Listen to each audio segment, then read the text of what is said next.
8:21 de la mañana y tal como lo habíamos anunciado, nos acompaña aquí en la cabina de RPP el congresista de Renovación Popular Alejandro Muñante. Vamos a hablar de esta recolección de firmas para remover a los miembros de la Junta Nacional de Justicia. Se requiere un número bastante alto, pero el día de ayer su colega Jorge Montoya ha dicho: tenemos 60 firmas para remover a la Junta.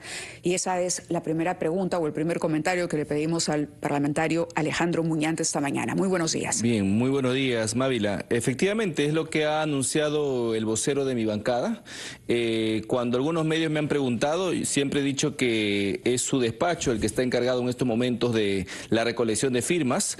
Y efectivamente, él tenía que dar la noticia, ¿no? Y el día de ayer ya anunció que ya van 60 firmas las que se habrían adherido a este pedido para un pleno extraordinario. Yo creo que es bueno en la medida que demuestra, ¿no?, un consenso al menos cada vez más creciendo de la intención de que se pueda ya de una vez ver este tema de la remoción de la Junta Nacional de Justicia en el Pleno del Congreso. Ojalá que para esta semana podamos completar las 78, teniendo en cuenta que esta semana empieza la semana de representación, y esto de una u otra manera también dificulta un poco la obtención rápida de esas firmas, porque hay muchos congresistas que hacen su semana de representación en algún punto recógnito de sus regiones, ¿no? Y eso hace que pierdan conectividad, porque las firmas que se están recabando son firmas digitales, entonces se hace, digamos, necesario el uso del Internet. Señor Muñante, está usted diciendo que pues hayan puntos recónditos donde no hay conexión a Internet, se va... En algunos momentos, sí. Pero la verdad es que da la impresión, no pueden ser 17 que se haya en esta situación, puntos recónditos donde no hay Internet durante todo el día que se desplaza uno, no hay tantos tampoco en el Perú cuando vean ustedes. Pero en fin, esa es su versión. Lo que hemos visto es que el señor Montoya ha tenido un cruce de palabras con el presidente del Congreso, el señor Soto, al cual le ha reprochado el tener problemas de comprensión lectora, puesto que él había solicitado una reunión de la Junta de portavoces, no del Pleno por ahora.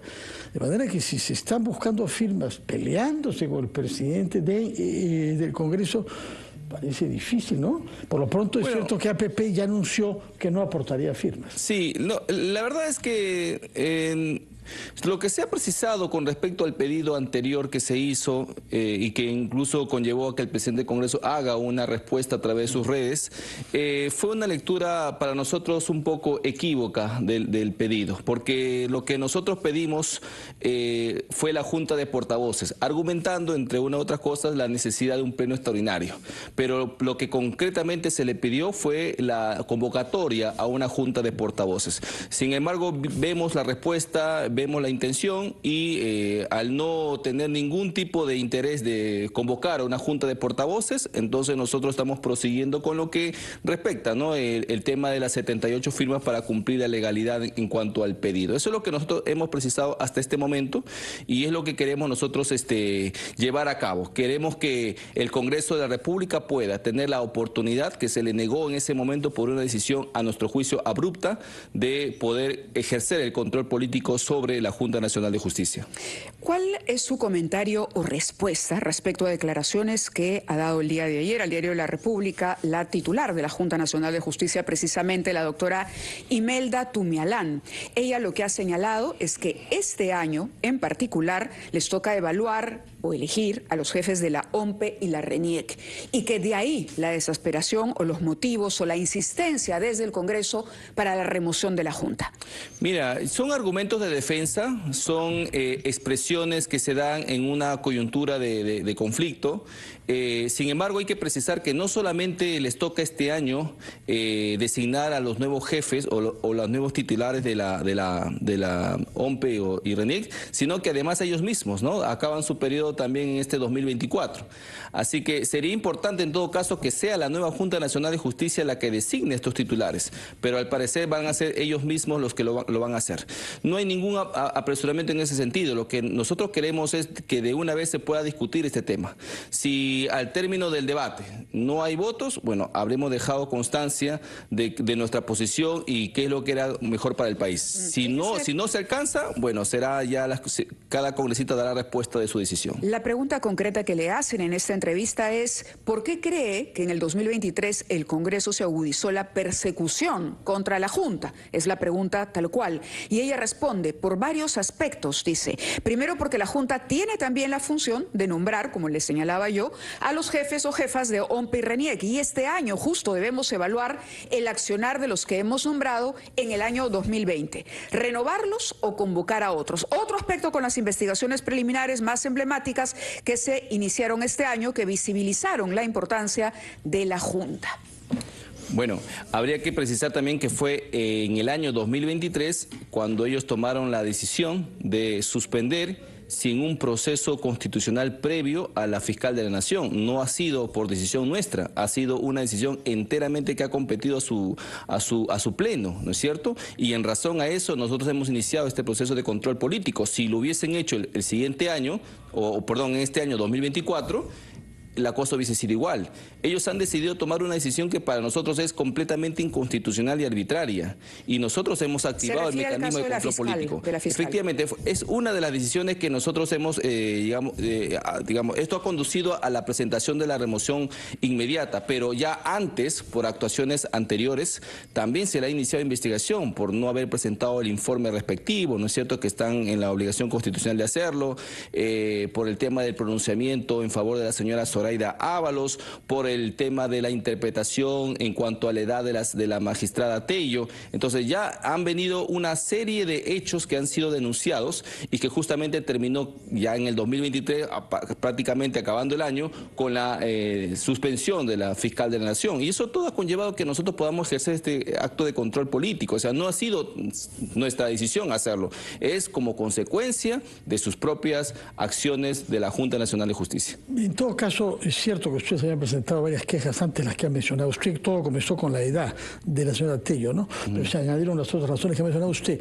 Pero ha dicho ahora que no ha habido un procedimiento constitucional, sino una suspensión administrativa. Así es. Está perfectamente legitimado en la ley orgánica de la Junta Nacional. Justamente no es una sanción, no se trata de una infracción constitucional. Lo que ha pasado acá es que se ha establecido que un asesor nombrado por la señora Benavides, pese a que había sido ya sancionado por el señor Sánchez 6 años antes, restablecido por la señora Benavides, ha declarado ante la justicia haber hecho todas las gestiones que usted sabe, en el Congreso, entre otros. Para que la investigación pueda fluir, lo que se le ha solicitado, lo que se le ha impuesto, que sea parte de las funciones mientras se investiga esto. No es un procedimiento constitucional y tampoco es un procedimiento sancionatorio. Es el mínimo sentido común. Si hay una investigación al interior del Ministerio Público y si se han descubierto cosas graves en relación a su asesor Villanueva, es normal que no sigan funciones ellos. Es una sanción puramente administrativa que no requería un procedimiento constitucional. Lo normal es que cuando un alto funcionario está siendo investigado, se le pueda, digamos, investigar para poder ser sancionado. Pero cuando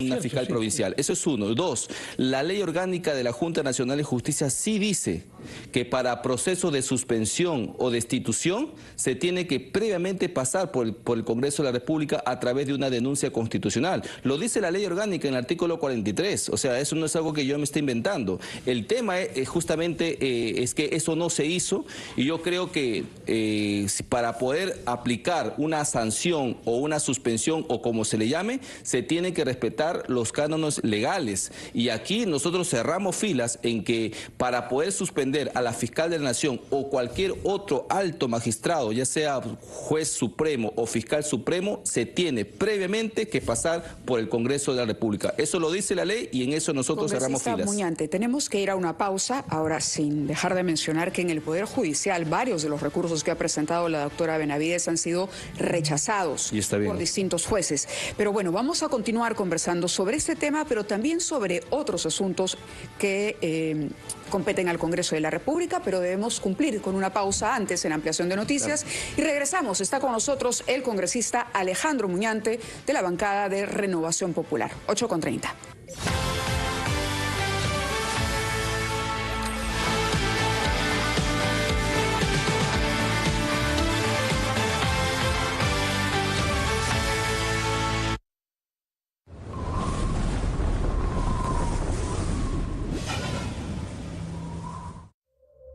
El 21 de junio del 2014, la misión científica arqueológica peruano-polaca, establecida en el Parque Nacional de Machu Picchu, rastreaba como parte de sus investigaciones el preciso instante en que un punto de luz solar del solsticio de junio se abría paso por la superficie de la cámara interna del Observatorio Astronómico de Incarracay, ubicada en la cara norte de la montaña Huayna Picchu. Este centro astronómico inca, levantado en 1470 por orden de Pachacútec, posee 2 visores de observación astral de 5 centímetros de diámetro. Los conductos permitían registrar por un lado el horizonte celestial y por otro señalizar el rumbo de la luz solar para fines de producción agrícola en el Tahuantinsuyo, tomando como referencia la montaña Yanantín. En esta escena se aprecia en amarillo y naranja el espacio máximo de cobertura visual que la estación astronómica les permitía monitorearlos. En amarillo el visor norte y a la derecha el visor sur. El grupo de estrellas de la derecha representa la salida heliacal de las Pléyades, fenómeno celeste que indicaba el tiempo de la próxima cosecha en todo el imperio. El edificio fue diseñado con un patrón arquitectónico de rocas almohadilladas de estilo imperial, conformada por 3 estructuras paralelas. Sus dimensiones son de 1,5 metros de espesor y 3,5 metros de ancho. Desde el año 2014, los arqueólogos Fernando Astete Victoria, exdirector del Parque Nacional de Machu Picchu, Mariusz Tsiolkovski, de la Universidad de Varsovia, y el arquitecto Jacek Kościuk, de la Universidad de Wrocław, han presentado al Centro Astronómico de Incarracay como la primera estación de estudios astronómicos del Tahuantinsuyo y el primero de su género en el mundo.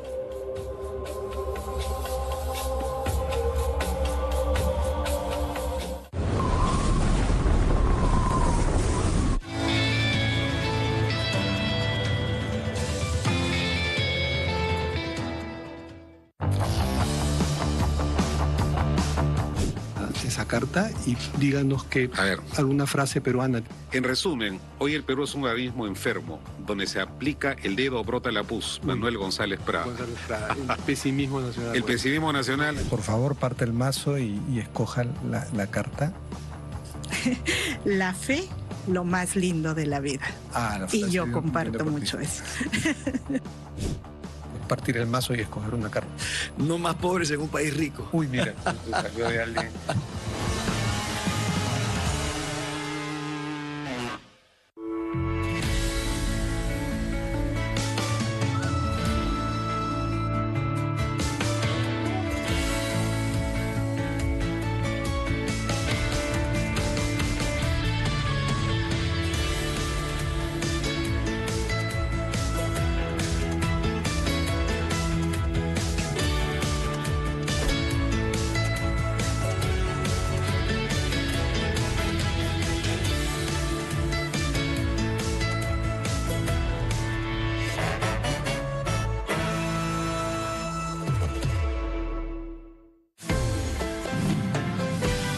Enciende tus mañanas con toda la energía, consejos prácticos y la información actualizada en las 2 horas más entretenidas de la radio.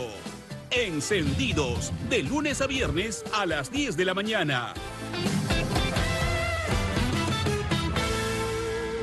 Comparte hechos noticiosos o denuncias con la app del Rotafono. Descárgala en Google Play. Úsala en rpp.pe, la app del Rotafono a tu servicio. Instálala ya y sé un reportero ciudadano. La app del Rotafono de RPP.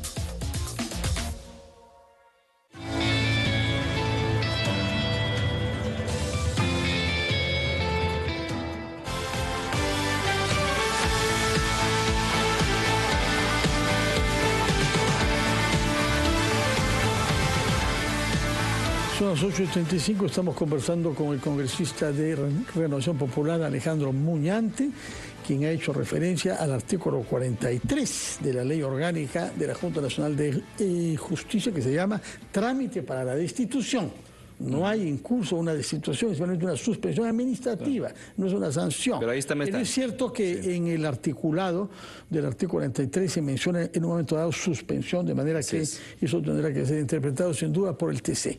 Sin embargo, yo quería preguntarle de algo que ha sucedido estos últimos días, en que el gobierno, de manera súbita, ha convocado para mañana a una sesión del Consejo de Reforma del Sistema de Justicia, es decir, quieren abordar el conjunto del sistema, por eso que se han convocado todos los presidentes de instituciones constitucionales, entidades constitucionales que tienen relación con la justicia, desde el Poder Judicial y la Fiscalía hasta la Junta Nacional, Tribunal Constitucional, Contraloría, Defensoría del Pueblo, etcétera.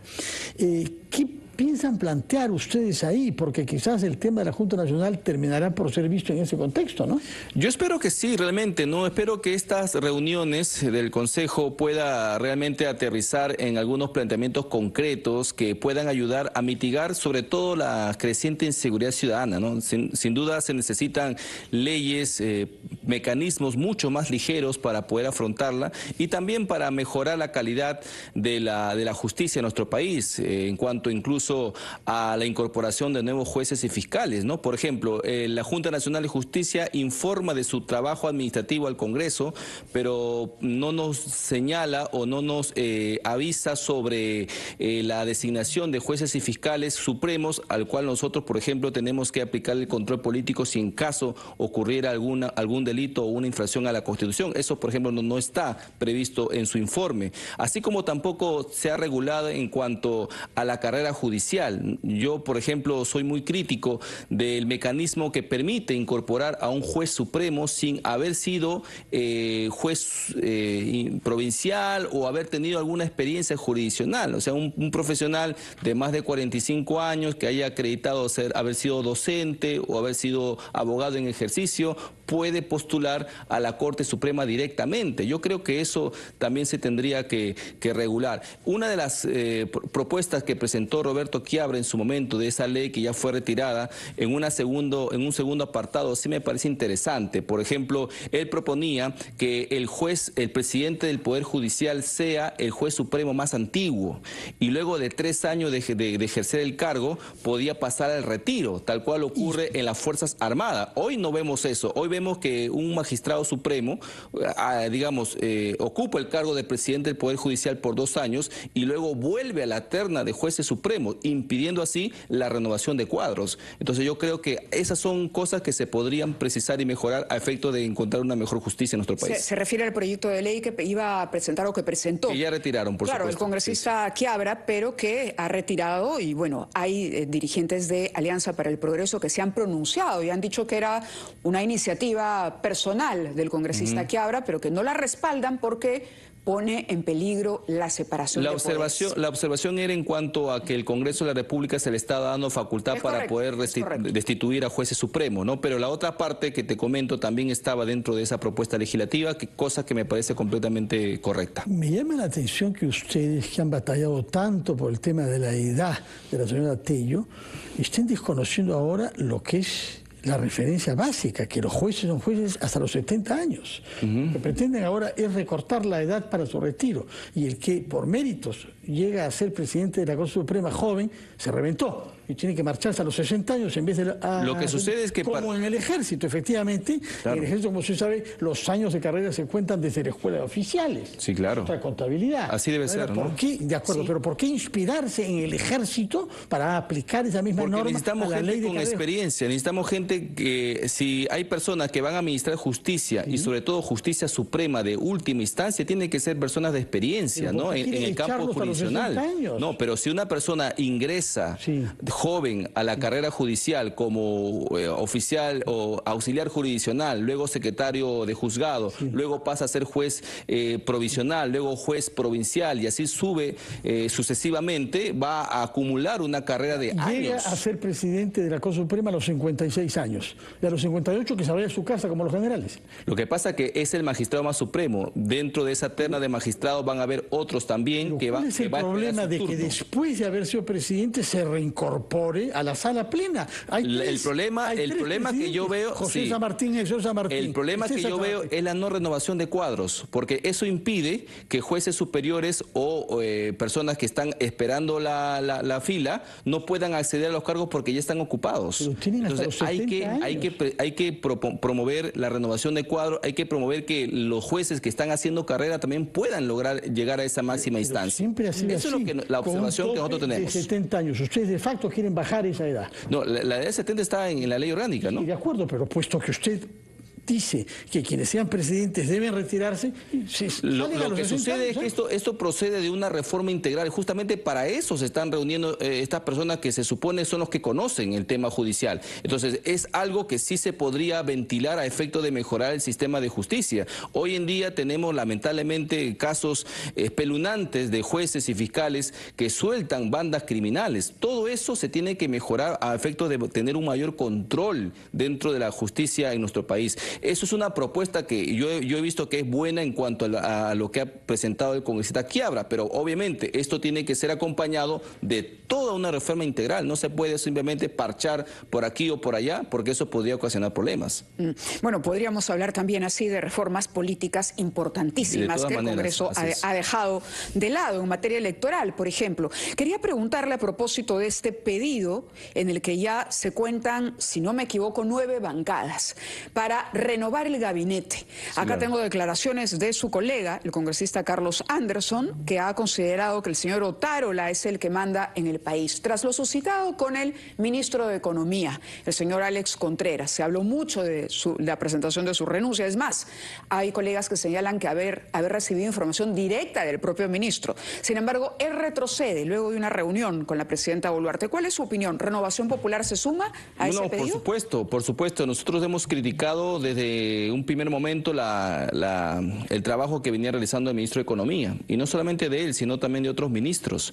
Yo creo, Mávila, que a estas alturas, comenzando un nuevo año, le haría bien a la imagen de la presidenta Boluarte poder recomponer completamente su gabinete. ¿Esa recomposición incluye al propio señor Otárola? Por supuesto, claro que sí. Incluye al señor Otárola. ¿La renovación popular incluye al señor Otárola? Sí, claro, porque, a ver, necesitamos refrescar el ambiente político en nuestro país. Estamos empezando un nuevo año con nuevos retos, tenemos el tema de la economía, la seguridad que todavía es un tema latente, ahora se vienen nuevas protestas por lo que hemos podido escuchar. Entonces creo que es importante que la presidenta asuma el reto y se arriesgue, ¿no? Porque posiblemente cree que puede depender de algunos ministros, pero en realidad puede recomponer el gabinete. ¿Con el congresista Anderson en estas declaraciones, que el que manda realmente no es la señora Boluarte, sino el señor Otárola? Mire, no me consta, pero nadie puede negar que el señor Otárola tiene una gran capacidad de decisión dentro del gabinete, ¿no? Es el premier, además. ¿El gabinete del gobierno?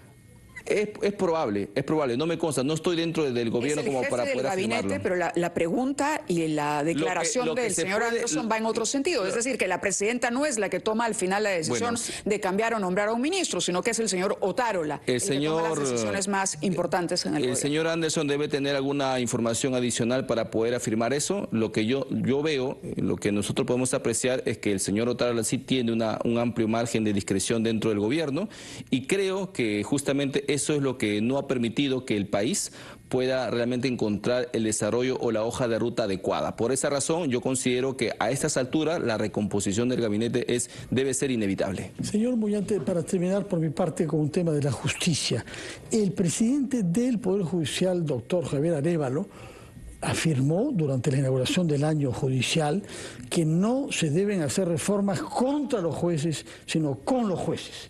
Es decir, consultándose. Siempre ha sido así.